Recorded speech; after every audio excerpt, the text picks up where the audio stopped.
The sound of shattered porcelain echoed through the marble halls just as Adrian stepped into the mansion.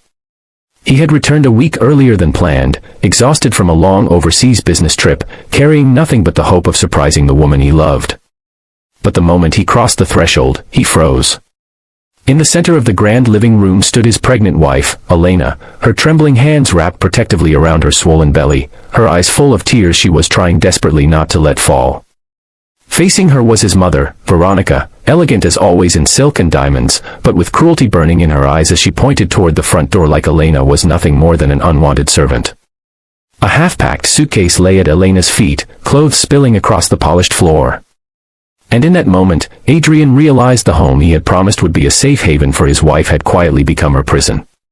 Before we go any further, if you believe kindness matters, if you believe people deserve second chances, and if your heart is already breaking for Elena, please take a moment to like this video, leave a comment, share it with someone who loves emotional stories, and subscribe to the channel for more powerful journeys like this one. Elena had once believed marrying Adrian would be the beginning of a beautiful life. He was kind, patient, and unlike the cold world of wealth he had been born into, he carried warmth in his heart. When he married her, he promised that no matter how grand the mansion was, it would only ever feel like home if she felt safe inside it. But shortly after the wedding, Adrian had been called away for months to expand the family company overseas, and Elena was left behind in the care of the very woman who had never wanted her there. Veronica had smiled for the guests at the wedding, but behind closed doors, her disdain for Elena had never softened.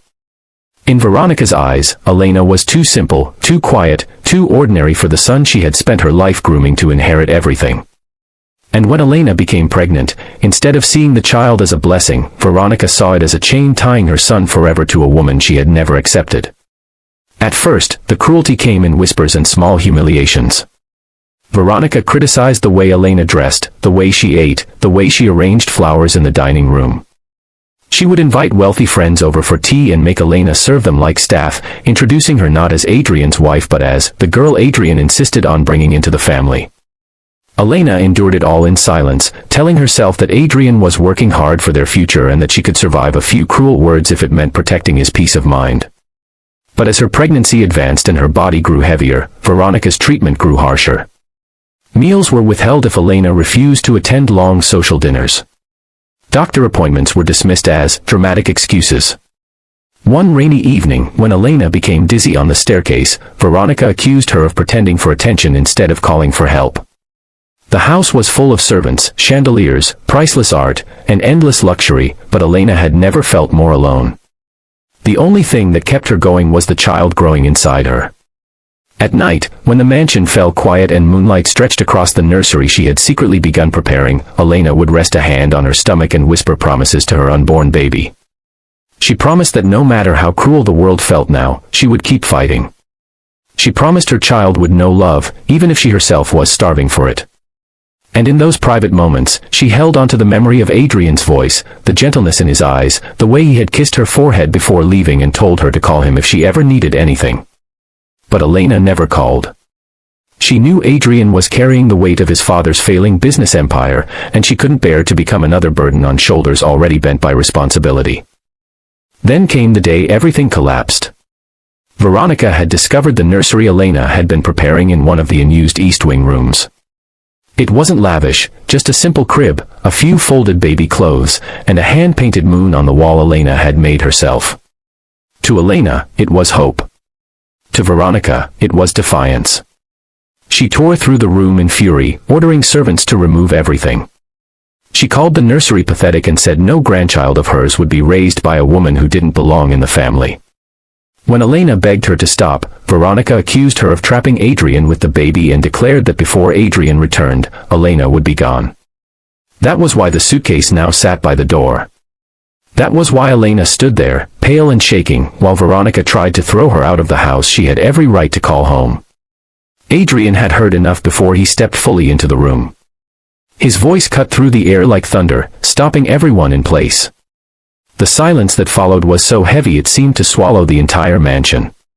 Veronica's face drained of color as she turned and saw her son standing there, his suitcase still in his hand, his eyes fixed not on her but on the woman trembling in front of him.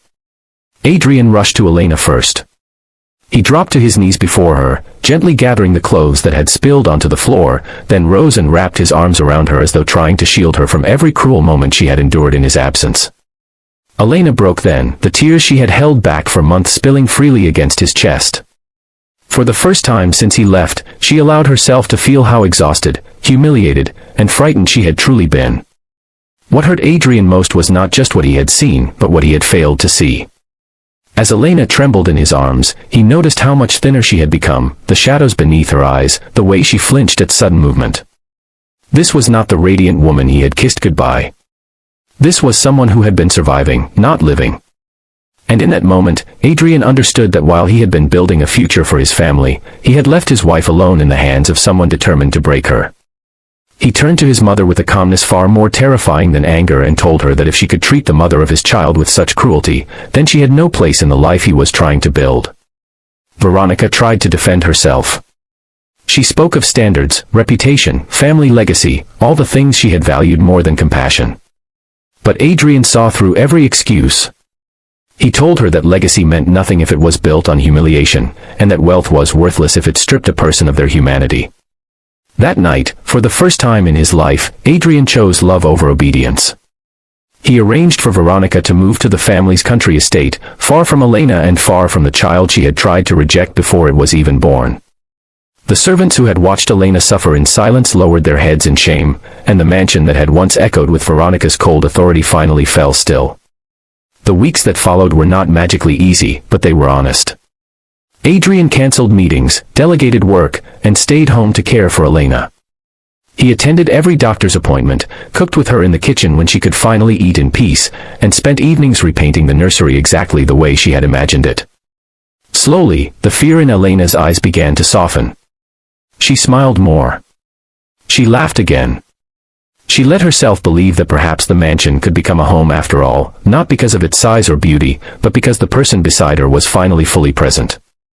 And when their daughter was born on a quiet spring morning, Adrian held both mother and child with tears in his eyes, overwhelmed by how close he had come to losing the very heart of his life without ever realizing it. Months later, Veronica sent letters asking for forgiveness. Elena, with the softness that had survived even cruelty, did not answer with revenge.